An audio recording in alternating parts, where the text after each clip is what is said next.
এই বাংলাদেশ অন্যরকম। এই বাংলাদেশ এশিয়া কাপের ফাইনালে যাওয়ার যোগ্য দাবিদার। আজ সকালবেলা যে কন্টেন্টটা করেছিলাম অনেকে মুখ ভেঙচিয়েছিল, এই ম্যাচ জিতলে বাংলাদেশ ফাইনালের পথে এগিয়ে যাবে, জিতবে এই শঙ্কা, এই সংশয় রবিচন্দ্রন অশ্বিন কিংবা আকাশ চোপড়ারা যেভাবে বাংলাদেশের মানুষের রক্তে সংক্রমণ করিয়ে দিয়েছে, তার বাইরে যেন কেউ যেতে পারছিল না। ভরসার জায়গাটা কোথায় যেন নষ্ট হয়ে গিয়েছিল। যেই দলটা সেকেন্ড বেস্ট টিম হিসেবে শ্রীলঙ্কার পরেই টপ 4 নিশ্চিত করেছে, সেই দলের উপর ভরসা করার সাহস কেউ দেখাচ্ছিল না। তাওহিদ হৃদয়ের উপর কারো ভরসা ছিল না, ভরসা ছিল না সাইফ হাসান ওপেনিং এ কেমনটা করেন, মুস্তাফিজ ব্যাকডেটেড, এই আলোচনাটাও অনেকেই অনেক সময় অনেকেই বাজারজাত করার চেষ্টা করেন।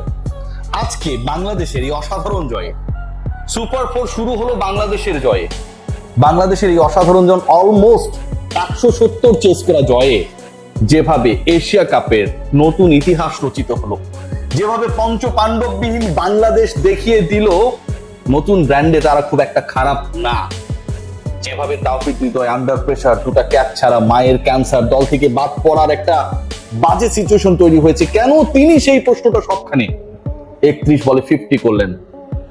যে ওভারটায় সাইফ হাসান দলীয় 114 রানে ফিরে গেলেন, ধকপক শুরু হয়ে গেল বুকের মধ্যে যে বাংলাদেশ কি জিততে পারবে শ্রীলঙ্কার বিপক্ষে এই ম্যাচ, কারণ এরকম স্টেজে বাংলাদেশ অনেক ম্যাচ হেরেছে অতীতে। হৃদয় ঠিক তার পরের ওভারে কামিন্দু মেন্দিসে 16টা রান নিলেন, বাংলাদেশের জয়ের টার্নিং পয়েন্টটা ঠিক সেখানটায় রচিত হয়ে যায়। বাংলাদেশের জয়ের টার্নিং পয়েন্ট সেখানটায় রচিত হয়ে যায় যখন 19তম ওভারে মুস্তাফিজুর রহমান অসাধারণ একটা ওভার করেন, 6টা বল, সেই বলগুলো যেন এক একটা ম্যাজিক। দুটা উইকেট নিলেন, ক্রিয়েট করলেন এমন একটা মোমেন্টাম, যে রানটা একসময় 180 মনে হচ্ছিল যে করে ফেলতে পারে শ্রীলঙ্কা, 170-এর নিচে থেকে গেল। বাংলাদেশের মোমেন্টাম ক্রিয়েট হয় তখনই যখন যে থুসারাকে নিয়ে সবচেয়ে বেশি টেনশন হয়, আজকেও হয়তো বাংলাদেশকে গুড়িয়ে দেবেন এবং সেটা তিনি শুরুও করলেন। একটা নাথিং শট খেলে তখন তানজিদ তামিম বোল্ড হয়ে গেলেন, কি করবেন কি করবেন না, কি কনফিউশন। ঠিক তখন সবার মধ্যে সেই টেনশনটা জেগে বসেছিল যে আরো একটা শ্রীলঙ্কান পেস অ্যাটাক শো কি বাংলাদেশ দেখতে যাচ্ছে, যেমনটা দেখেছিল আবুধাবিতে। না, এদিন ছিলেন সাইফ হাসান, যার উপর ভরসা করা যায়।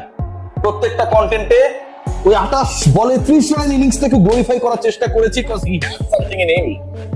থুসারাকে যেভাবে ব্যাকফুটের উপরে ভর করে এক পায়ে ছক্কা মারলেন, বাংলাদেশ যেন ঠিক ওই সময়টাতেই সেই কনফিডেন্স পেয়ে যায় যে বাংলাদেশ জিততে পারে। Sri Lanka, they are a nothing team and Bangladesh is dreaming to be the part of the final in this Asia Cup. খেয়াল করে দেখুন, বাংলাদেশের প্রথম উইকেটের পতনের পর কেউ কি ভাবতে পেরেছিল যে এই দলটা পাওয়া প্লেতে 59 রান তুলবে, পাওয়া প্লেতে শ্রীলঙ্কার থেকে আরো 6 রান বেশি তুলবে? ভাবতে পারে নাই। যেটা আমরা আমাদের চিন্তায় আমাদের ভাবনায় সবচেয়ে বেশি প্রায়োরিটি দিয়েছিলাম, সেটা হয়তো এরকম অনেকটা যে আরো 2টা উইকেট গেলে যেতেও পারে, কিন্তু লিটন কুমার দাস আর সাইফ হাসান সেটা হতে দেন নাই। সাইফ অ্যাটাকিং, লিটন কুমার দাস তার মতো করে স্ট্রাইক কম পাচ্ছিলেন, সাইফ তো পেটাচ্ছেই।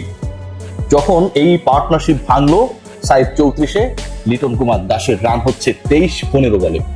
লিটনের আউটটা অনেক কষ্ট দিয়েছিল, ওই শটটা না খেললেও পারতেন, অনেকটা টেনে এনে জোর করে সেই বলটাকে বাউন্ডারি বানানোর চেষ্টা, ফিরে গেলেন। এরপর নাম্বার 4 তাওহিদ হৃদয়, বাংলাদেশের কনফিডেন্স সবচেয়ে তলানিতে। যেই ক্রিকেটার ম্যাচ জেতাতে পারেন, এই ভরসাটা 11 ক্রিকেটারের মধ্যে আপনি যদি লটারি করতেন, বিশ্বাস করুন আমরা কেউই বলতাম না যে আজকের ম্যাচ জয় নায়ক হবেন তাওহিদ হৃদয়। তিনি সেটা করে দেখিয়েছেন। যখন তিনি বাংলাদেশের বোলিং ইনিংসে, ফিল্ডিং ইনিংসে টানা 2টা ক্যাচ মিস করেন, ঠিক তখন কেউ অবশিষ্ট ছিল না যে এই তাওহিদ হৃদয় ব্যাট হাতে ম্যাচ জেতাতে পারেন। তার শরীর চলছে না, মন চলছে না, ব্যাট চলবে কিভাবে, সেই ব্যাট তিনি চালালেন যেভাবে যেন রক্তক্ষরণ হলো শ্রীলঙ্কার বুকে, এবং একই সাথে আকাশ চোপড়া এবং আমার প্রিয় রবিচন্দ্রন অশ্বিনের বুকে। এগুলো কি ফ্লুক? আফগানিস্তানকে আগের ম্যাচে পরাজিত করার পরে সুপার 4-এ প্রথম ম্যাচে শ্রীলঙ্কাকে উড়িয়ে দেয়া, যেই গ্রাউন্ডে এবারে এখন পর্যন্ত এশিয়া কাপের একটা ম্যাচও খেলেনি বাংলাদেশ, সেই মাঠে দাপটের সাথে অলমোস্ট 170 টেস্ট করা, is it a fluke? Definitely not. কিন্তু আমরা ওই আস্থার জায়গাটা রাখি না। বাংলাদেশ দলের এই জয় এমন একটা সিচুয়েশন ক্রিয়েট করেছে, বিশ্বাস করুন, পাকিস্তানকে হারালি, ইন্ডিয়ার কথা বাদ রাখলাম, they are a very good team, unparalleled, তার মানে আনবিটেন না। তারপর আমি যদি সরিয়ে রাখি, পাকিস্তানকে হারালি এই বাংলাদেশ এশিয়া কাপের ফাইনাল খেলবে, যেই বাংলাদেশ নাকি এশিয়া কাপের সৌন্দর্য নষ্ট করে, যেই বাংলাদেশ নাকি টপ 4 এর ওই ম্যাজিক্যাল রাউন্ডে যেতে পারবে না, সেই বাংলাদেশ এখন এই মুহূর্তে সুপার 4 এ হাইয়েস্ট পয়েন্ট গেটার। একটাই ম্যাচ হয়েছে যদিও, তারপরেও ভাই ভালো লাগে বলতে। তো শ্রীলঙ্কার বিপক্ষে এই জয়টা তো এত সহজ ছিল না। যখন সাইফ ফিরে গেলেন, মোমেন্টাম ক্রিয়েট হয়, শিফট হয় কিভাবে? মনে করা হচ্ছিল যে ফুল মোমেন্টাম শ্রীলঙ্কার দিকে। 114 রান 61 করে 45 বলে সাইফ হাসান ফিরে গেলেন। মারবে কে? তাওফিক হৃদয় দেখিয়ে দিলেন। ঠিক তার পরের ওভারটায় 16 রান তুললেন কামিন্ডো মেন্ডেসের বলে। খেয়াল করে দেখুন বাংলাদেশের আস্কিং রান রেট, বাংলাদেশের সাইফকে হারানোর প্রেসার সবকিছু যেন দূর হয়ে গেল। বাংলাদেশকে জিততে হলে, বড় রান চেস করতে হলে টপ 3 একজনকে খেলতে হয়। সাইফ হাসান সেই খেলাটা খেলে দিলেন। বাংলাদেশকে শ্রীলঙ্কাকে হারাতে হলে থুসারাকে সামলাতে হয়, সাইফ হাসান সেই কাজটাও করে দিলেন। বাংলাদেশকে ভালো করতে হলে পাওয়ার প্লেতে অ্যাটাকিং হতে হয়, সাইফ হাসান সেই কাজটাও করে দিলেন। ফিনিশিং এ তাওফিক হৃদয় সবার হৃদয় জয় করে নিলেন। অনেক ইনিংস আমরা দেখেছি, অনেক প্রশংসা তারা কুড়িয়েছে, কিন্তু এশিয়ান মঞ্চে, বিশ্ব মঞ্চেই বলতে পারি, the way Bangladesh showed their courage, the way of application, আজকের খেলাটা এক কথায় পুরো এশিয়া কাপে বাংলাদেশের যেভাবে খেলেছে সবার মন জয় করেছে। স্কোয়াড নিয়ে প্রশ্ন রয়েছে, বাংলাদেশের অ্যাপ্লিকেশন নিয়ে প্রশ্ন রয়েছে। যেই শ্রীলঙ্কা আমার কাছে মনে হচ্ছিল যে আসলে 150-এর মধ্যে আটকে রাখা সম্ভব, সেই শ্রীলঙ্কা এত দূর যেতে পেরেছে শুধুমাত্র ফুল স্কোয়াড, ফুল 11 ইনফ্যাক্ট সিলেকশনের কারণে। বাংলাদেশ জিতেছে মানে সাক্ষণ মাপ হয়ে গেছে তাই না। আমার দুই প্রিয় ছোট ভাই মাহরুষ প্রত্যয়, আফনান পিয়াল ফেসবুকে ঠাট্টা করছিলেন, স্ট্যাটাস দিচ্ছিলেন একে অপরের স্ট্যাটাস শেয়ার করে। যেমন কিছু মানুষ রয়েছে যারা তাদের জীবন পুরো ফ্যামিলির জন্য দিয়ে দেন, কিন্তু দিন শেষে তার সেই কাজের মূল্যায়নটা কেউ করে না। নুরুল হাসান সোহান যেন তাদেরই একজন।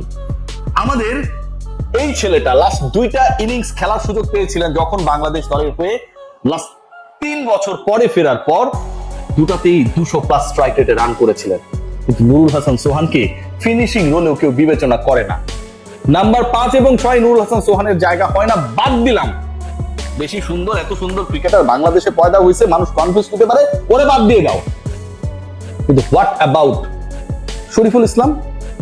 আজকের এই ম্যাচে গুরুত্বপূর্ণ ক্যারেক্টার যদি থার্ড পেসার কেউ হতে পারতো, সেটা হতে পারতো তানজিম সাকিব আর মোহাম্মদ সাইফুদ্দিন। শরীফুল ইসলামকে কি বুঝে আপনারা দলে নিলেন? এবং এই শরীফুল ইসলাম সবশেষ আজকের ম্যাচের আগে শ্রীলঙ্কার এগেইনস্টে যে ম্যাচটা খেলেছিলেন, সেখানটাও তিনি তার ফুল স্পেলে 4 ওভার স্পেলে 50 রান দিয়েছেন। আজকে 1 রান কম, 49। ক্যালকুলেশন, ডাটা অ্যানালিসিস, এগুলো কতটুকু করে একজন ক্রিকেটারকে মাঠে খেলিয়ে দেওয়া হয় কে জানে। প্রতিদিন হৃদয়টা থাকবে না, প্রতিদিন সাইফরা থাকবে না, প্রতিদিন মুস্তাফিজরা গিয়ে, শাহ মেহেদিরা গিয়ে শেষের দিকে রান চেক দিয়ে বাংলাদেশকে জয়ের বন্দরে ভিড়িয়ে দেবে না। কিন্তু বাংলাদেশের টিম ম্যানেজমেন্ট যেভাবে দল সিলেক্ট করেন, যেভাবে নতুন নতুন প্রশ্নের তৈরি করেন, সোহানকে বাদ দেওয়া, শরীফুলকে ইনক্লুড করা, কি কারণে ইনক্লুড করেছে সেটাও রিজন যখন আমরা খুঁজে পাই না, ঠিক তখন প্রশ্ন জাগে যে দলটা আসলে কার ইচ্ছায় হয়। একজন ক্রিকেটার পারফর্ম করুক, তাওফিক হৃদয় এর আগের ম্যাচে 20 বলে 26 করেছে, তাকে বাদ দেওয়ার খুব জোরালো দাবি কিন্তু কখনো ছিল না। ওপেনিং এর সাইড ভালো করেছে, তাকে বাদ দেওয়ার খুব জোরালো দাবি কিন্তু ছিল না। কিন্তু আপনি যদি থার্ড একজন পেসার খেলাতে চান, সেই জায়গাটায় বেটার অপশন দেন শরীফুল, তানজিম সাকিব ও সাইফুদ্দিন, এই জায়গাটায় কিন্তু জোরালো দাবি ছিল। সেই দাবির কথা বাংলাদেশ ম্যানেজমেন্ট কি শুনতে পায়, নাকি শ্রীলঙ্কাকে হারিয়ে সকল ভুলগুলো ঠিক হয়ে গেছে? আত্মতৃপ্তির যে নেশা, সেই নেশায় তারা বুঁদ হয়ে আছে। আজকের এই ম্যাচটা বাংলাদেশের জন্য অসাধারণ এক ম্যাচ, যতটুকু পুরো দলের জন্য আমার কাছে মনে হয় তার থেকে অনেক অনেক বেশি মোর special for Taufiq Hridoy. The way he played, the way he executed, the way he showing the dream that we can be the final of this tournament. Bangladesh just a win shot from Asia cup final. আমার কাছে মনে হয় সেটা খুবই সম্ভব। ভারত অসাধারণ দল, outstanding, unbeaten না। পাকিস্তান সবশেষ সিরিজে বাংলাদেশের কাছে বিশ্বাস করুন 2-1 হেরেছিল। Hats off to Taufiq Hridoy, hats off to Saif Hasan, hats off to Mustafiz.